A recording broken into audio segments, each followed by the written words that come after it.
Assalamualaikum warahmatullahi wabarakatuh. Halo teman-teman, tanpa terasa kita sudah berada di akhir semester. Hari ini kita masuk di minggu ke-13. Jadi minggu depan adalah minggu terakhir untuk sesi tatap muka kita.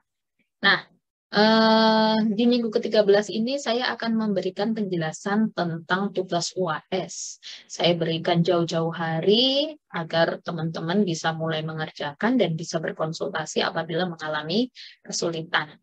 Oke, UAS ini berisi kumpulan tugas-tugas yang sudah teman-teman kerjakan mulai di awal semester, pas UTS, dan beberapa tugas setelah UTS kemarin gitu. Jadi kalau teman-teman kemarin rajin untuk mengerjakan, itu tinggal dikumpulkan, disesuaikan dengan studi kasus yang teman-teman angkat dalam kelompok teman-teman.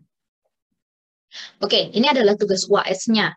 Jadi tugasnya sebenarnya adalah satu saja, yaitu membuat laporan. Setelah itu nanti dipresentasikan. Ya, jadi tugasnya hanya membuat laporan, kemudian dipresentasikan. Nah, apa saja yang berada di dalam laporan? Yang pertama adalah deskripsi masalah. Deskripsi masalah ini dituliskan dalam bentuk deskripsi kalimat dan juga dalam bentuk gambar blok diagram seperti yang sudah kita buat sebelumnya, pada tugas sebelumnya. Kemudian proses-proses dalam pembentukan knowledge base system.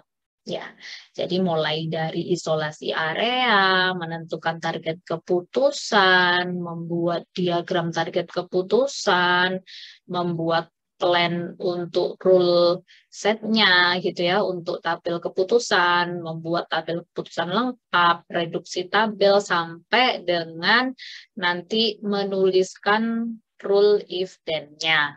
Nah, pada rule if then nanti teman-teman harus menambahkan nilai CF atau certainty factor yang kita bahas pada pertemuan 2 minggu lalu. Ya, nah untuk nilai CF ini sementara kita tidak melakukan analisa atau penelitian yang lebih mendalam, jadi teman-teman silahkan langsung menentukan sendiri nilai CF-nya berapa. Tuh. Kemudian teman-teman juga harus menentukan metode inferensi apa yang akan digunakan. Jadi pilih salah satu ya, apakah forward chaining ataukah backward chaining. Nah, setelah itu teman-teman menampilkan gitu ya gambar alur flowchart dari metode reasoning yang sudah dipilih, apakah forward chaining ataukah backward chaining. Nah, ini adalah tugas 2 minggu lalu juga ya. Jadi 2 minggu lalu teman-teman diberikan tugas untuk merancang flowchart dari algoritma backward dan forward chaining. Jadi kalau teman-teman kemarin sudah mengerjakan, sudah ada file pembahasan yang saya bagikan, silahkan teman-teman untuk berdiskusi dalam teman-teman satu tim gitu ya. Kira-kira flowchart-nya akan disesuaikan seperti apa, disesuaikan dengan studi kasus yang kita ambil. Seperti itu. Jadi contoh misalnya di dalam flowchart forward chaining, di sana dituliskan ada kumpulan rule atau rule set gitu ya. Nah, nanti disesuaikan kalau teman-teman studi kasusnya misalnya adalah kerusakan pada printer misal, maka nanti di dalam flowchart-nya dituliskan rule set kerusakan printer, rule 1 sampai rule 70 misalnya seperti itu. Jadi studi kasus kita dimasukkan juga ke dalam flowchart-nya. Kemudian perancangan database. Nah, perancangan database ini tugas minggu lalu ya, karena teman-teman banyak yang belum mengerjakan, tapi sudah saya kasih video penjelasan, kira-kira tabel apa saja sih yang dibutuhkan di dalam database-nya. Jadi teman-teman boleh mulai untuk merancang kembali struktur database-nya apa, kembali lagi disesuaikan dengan kasus yang teman-teman angkat. Jadi teman-teman kemarin kan sudah memilih kasusnya pada waktu UTS. Nah, sekarang dilanjutkan untuk UAS. Jadi kalau kemarin sudah bikin flowchart untuk forward chaining-nya atau backward chaining-nya, terus kemudian sudah bikin perancangan database secara umumnya. Nah, sekarang didiskusikan kembali dengan teman-teman satu tim, disesuaikan dengan studi kasus yang kita pilih, gitu ya, yang teman-teman pilih untuk proyek UTS-nya kemarin. Ya, jangan lupa proyek UTS-nya kemarin harus dibenarkan dulu ya, sampai rule set-nya yang benar, baru kemudian masuk ke tahap selanjutnya. Karena nanti kalau rule set-nya kurang tepat, maka pada poin yang terakhir gitu ya, yaitu studi kasus. Studi kasus nanti teman-teman diminta untuk membuat 3 kasus, dilakukan inferensi dengan metode yang sudah dipilih, entah itu forward atau backward chaining. Terus kemudian dari 3 kasus itu teman-teman diminta untuk menentukan fakta-fakta yang akhirnya nanti menghasilkan target keputusan yang berbeda. Ya, misalnya tadi kerusakan printer, oh ada kerusakan rollernya, misalnya kerusakan apa ini namanya tintanya mungkin gitu ya, terus kerusakan covernya gitu ya, misal ada 3. Jadi nanti pada waktu kita melakukan inferensi, entah itu dengan forward atau backward chaining, harus menghasilkan 3 output yang berbeda dengan 3 studi kasus itu. Nah, dari 3 studi kasus ini akan kelihatan nanti apakah knowledge base atau KBS yang kita bangun itu memang sudah cukup baik atau belum. Gitu. Jadi kalau misalnya teman-teman membangun knowledge base-nya nanti kurang pas atau kurang baik, biasanya di proses inferensinya tidak akan terjadi chaining atau mungkin tidak bisa menghasilkan konklusinya. Seperti itu. Ya, jadi tugasnya ini dibuat dalam bentuk file Microsoft Word, ukuran kertasnya A4, jenis hurufnya Arial, ukurannya 11, jarak antar barisnya 1,1/4. Bukan 1,15 ya. Kalau di Word kan biasanya ada 1, 1,15, 1,5 gitu ya, 2 dan seterusnya. Oke. Terus untuk proses UAS-nya bagaimana? Untuk proses UAS-nya akan dilakukan pada minggu UAS, yaitu tanggal 12 sampai dengan 16 Juli. Jadi kalau jadwal UAS kita kan tanggal 12 Juli ya, hari Senin, tapi teman-teman saya kasih waktu untuk pengumpulannya mulai hari Senin sampai hari Jumat. Jadi tanggal 12 Juli sampai tanggal 16 Juli. Ya, sampai jam berapa, Bu? Sampai jam 12 malam 00 gitu ya. Nah, kalau teman-teman sudah bikin laporan tadi, silahkan teman-teman untuk membuat rekaman presentasi. Gitu ya. Presentasinya boleh kolaborasi dari beberapa anggota kelompok. Jadi misalnya kemarin kan kelompoknya masing-masing ada 3 ya. Contoh misalnya karena masih kuliah online, Bu, jadi saya nggak ke Malang, saya masih di Surabaya, misal ada yang masih di Trenggalek, mungkin gitu ada yang di Malang. Nah, masing-masing mungkin boleh dibagi. Kamu coba jelaskan bagian awal, aku bagian tengah, kamu bagian akhir, di videokan, terus kemudian nanti digabungkan jadi satu. Boleh jadi seperti itu, ya. Nah, file laporan dalam bentuk Word dan juga file rekaman presentasi nanti dikirimkan melalui form yang sudah saya share di e-learning. Ya. Nah, form yang sudah saya share di e-learning ini bisa juga diakses melalui link yang sudah saya tuliskan ini ya. Jadi https://ivlv.me bla bla bla itu ya. Nah, filenya yang dikumpulkan nanti kalau bisa teman-teman setelah mengumpulkan filenya, konfirmasi secara japri ke saya atau lewat grup juga boleh bahwa kelompok kami sudah mengumpulkan, maka nanti akan saya usahakan untuk segera mengkoreksi ya.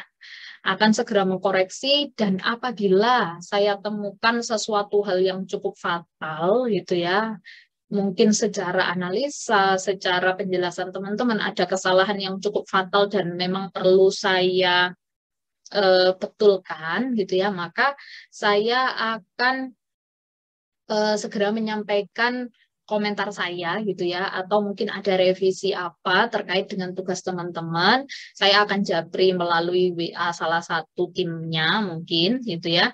Nah, teman-teman, saya kasih waktu untuk perbaikan sampai tanggal 23 Juli. Ya, jadi 1 minggunya lagi. Perbaikan ini boleh teman-teman lakukan 1 kali gitu ya, terakhir 23 Juli, dikirimkan melalui email saya, rinadewi@asia.ac.id gitu ya. Bu, bagaimana kalau misalnya tidak saya revisi itu? Boleh saja gitu ya, jadi nilai akan tetap saya ambil dari tugas yang dikumpulkan pada waktu UAS gitu ya. Kalau misalnya teman-teman melakukan revisi, kemungkinan nilainya akan bisa bertambah seperti itu ya. Nah, kalau teman-teman sudah mengumpulkan revisi dan kemudian tidak ada tanggapan lagi dari saya gitu ya, artinya bahwa tugasnya sudah saya terima, teman-teman tinggal menunggu aja nanti ngecek nilainya muncul di Simaka paling lambat tanggal 14 Agustus ya. Jadi tanggal 14 Agustus 2021 seharusnya semua nilai mata kuliah teman-teman sudah lengkap ada di Simaka, jadi teman-teman bisa mengeceknya. Sebentar. Ini adalah contoh form nanti yang akan kita gunakan untuk pengumpulan tugas ya, untuk tugas UAS. Jadi teman-teman nanti satu kelompok cukup mengumpulkan 1 orang saja. Nama kamu siapa yang mengumpulkan gitu ya. Misalnya yang mengumpulkan Rina, email kamu apa? Nanti silakan dituliskan. Terus kamu kelompok berapa? Karena di kelas kita ada 14 kelompok. Teman-teman nanti tinggal pilih aja ya. Setelah itu klik tombol ayo kumpulkan tugas. Judul tugasnya apa? Kemarin misalnya kasusnya adalah kasus kecanduan belanja online misalnya gitu ya. Kemarin ada yang tugasnya seperti itu. Diklik selanjutnya. Silahkan teman-teman untuk mengumpulkan file dalam bentuk MS Word. Kemudian kalau sudah, nah ini contoh aja ya. Contoh. Terus kemudian di sini adalah file presentasinya. Teman-teman boleh mengirimkan dalam bentuk file video atau dalam bentuk file audio di dalamnya. Ya. Nah, ini contoh aja. Saya pilih. Kita tunggu beberapa saat proses uploadnya. Kalau sudah kita klik. Nah, di bagian akhir, saya minta feedback teman-teman untuk memberi penilaian terhadap perkuliahan kita dalam 1 semester ini ya. Jadi menurut kalian materi sistem pakar ini seperti apa dari sisi materinya ya. Kemudian menurut kalian bagaimana saya dalam menyampaikan materi ya, bagaimana Bu Rina misalnya seperti itu. Kemudian diklik selanjutnya. Nah, ini dari sisi tools yang kita gunakan. Menurut kalian penggunaan e-learning ini seperti apa? Dan yang terakhir, kritik dan saran kalian boleh apa saja tentang kampus boleh dituliskan di sini. Oke? Sorry, satu lagi. Ini adalah contoh laporan tugas UAS ya.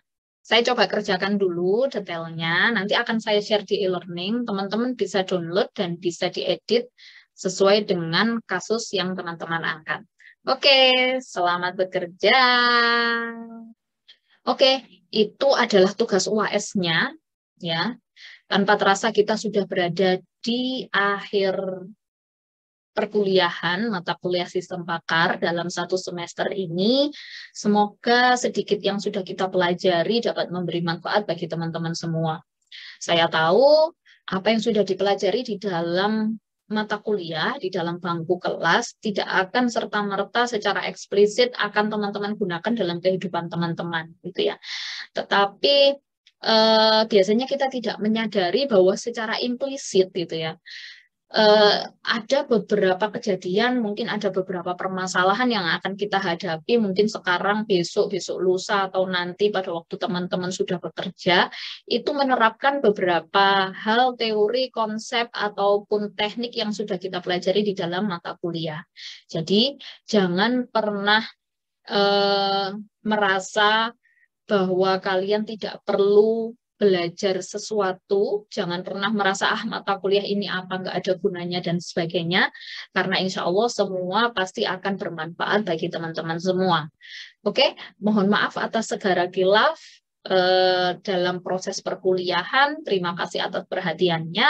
Saya akhiri. Assalamualaikum warahmatullahi wabarakatuh.